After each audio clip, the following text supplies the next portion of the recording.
What's up, folks? So, at a house today over by the water, and we're gonna do just a little landscape makeover. Lots of big mature oaks in here. You got St. Augustine grass here, but it's got a lot of weeds in it. We're gonna do a little treatment for the weeds. A lot of broadleaf weeds that pop up this time of year. And she had somebody come take care of her hedges, but what they're doing is they're just taking trimmers and they're cutting like this. And you can see how it's uneven. We're not here today to shape them, really. I mean, we're gonna shape a little bit, but what we're really gonna do is we're gonna reach in there and we're gonna do like a selective pruning and get rid of some of the old dead wood and all that clutter so that, you know, it can get some sun in there and there's less competing branches and that we can get some new healthy growth going on in there. Ferns love to grow in the shade, so in all these bushes, she's got tons and tons of ferns growing.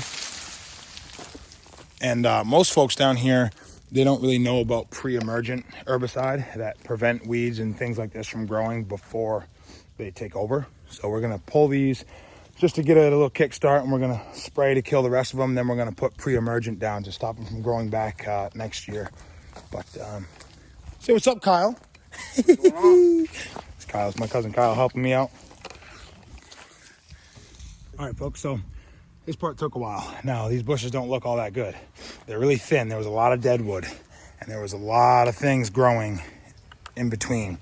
And they weren't paying to get the mulch removed, but we took out, you know, all these ferns, all these vines and everything, and this is what you're left with, you know? And they have been being scraped along the top for so long that, you know, they're really leggy and woody. You know, nobody ever went in there and did a real detailed hand pruning in between here. And that's what I did today. See all the vines and dead wood and overgrowth that we trimmed off. And we just put a new edge here, nothing crazy, just with the mower, the blade edger.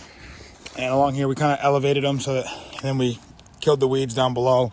And then this guy here, we took a lot out of here. These are all fruit trees, overgrown. There's an olive tree, and you couldn't even see anything before. But now you can, you know, they're raised up, and hopefully we can get some light in there, and next year they'll have a better harvest. But see, there was a bunch of branches growing out of here, crossing into there, just stuff like that. And now I'm working on these piles over there, killing it, taking the moss out of the shrubs, and then we got to put down some mulch. It's about 4 o'clock. We got to hurry up. Take care, guys. Shrubs like this, it helps to get out the old hand tools and do a hand pruning. It forces you to look at the shrub a little more close rather than using a shear that just goes like that. And you can really get some clean edges on some shrubs that otherwise would be too thin to have, you know, a crispy edge on. These you can kind of just lay across. Boom, it's like cutting hair almost. I love these things, really do some work on them. Come down here. See, this goes, it's kind of low and then it goes higher. And I lay this here and then boom, lay it here. Boom. Boom. Boom. Almost there. More. Measure twice, cut once. Can't put them back. and then it starts. Then I do this right here. Boom. Get them to settle. You'll get things that perk back up, like right here. Snap, snap, snap. And then, as you see, it's really hollow and everything's really thin, and these were just kind of growing ratty. But these takes a little bit more time, but you can really focus on what needs to be done. Like removing dead wood. Look right here. See, there's a lot of dead wood in here. So if it's not completely dead, the plant's still trying to send nutrients to it to send out foliage. But if you remove it, the plant stops trying to send, you know, nutrients to it, and it can focus on the good stuff. So you can take these and get in there and go, boom, nice and quick. It's like that. But yeah, that's pretty much it. These look a lot better. On to the next one. Yeah. Now, guys, when you're treating for weeds, you know, they got a bunch of weeds in on the lawn, and they've been having problems with ivy and clover and dollarweed coming into their lawn. So first of all, you got to be using a pre-emergent. If you're not using a pre-emergent, you're not doing a service. You're literally just killing the weeds that are there, and then they're coming back right away. So look at this is where the dollarweed is coming from. and all the broadleaf weeds. This is where they're coming from. They're going right underneath the bushes and they're going into the lawn. So we're coming out here and we're doing this type stuff like this. You know, just some, you know, just put it down, you know. Do a big line along here. Really get rid of this stuff, you know, because if you're not, the customers will be happy for about a week, at least in Florida. In Florida, weed stuff doesn't really last a whole lot, you know, doesn't last too long unless you're using a pre-emergent. So make sure you're using pre-emergents and go above and beyond.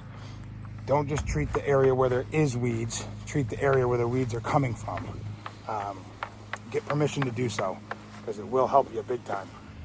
But anyways, that's what we're doing. We got a lot of cleanup. Kyle's down there killing the game. Look at him. I think he likes landscaping, guys. Hey, yeah, so this is where the weeds are coming from. I mean, they're coming from the other side. Hey, if you guys think that Kyle should come down here and move down here and help me run the business, put it in the comments. Say this, say, Kyle, move to Florida and help Nate. Or just say move to Florida in the comments. If somebody puts that in the comments, I'll give them a shout out. All right, thanks, guys. This is what a mulch touch-up should look like here. It's all said and done. The old black edging was really buried right here. You can see that was in there actually pretty good. We just put a nice edge in there. Still got to do a little bit of cleanup, but it's not a big deal. Over here, the edging started to come out. As you keep going down, it started to come out quite a bit. And that's from nothing but probably just edging with a blade too deep too often. But see, it's all down here nice, and you don't want to pack it down too much, but that's a perfect amount of pack down right there so it doesn't fly away. The last thing we're gonna do is get in here with a flat shovel and pull this mulch down away from the house. This is a siding below grade home, so it's brick. It goes straight down to the foundation of the home, so termites like to get in there. I'm gonna spray these with some iron, and then we're gonna be done. It's a beautiful project. It's pretty tasty, if I must say myself. What do you think, Kyle? Pretty taste? It's come out pretty good. Pretty taste. Get it, boy.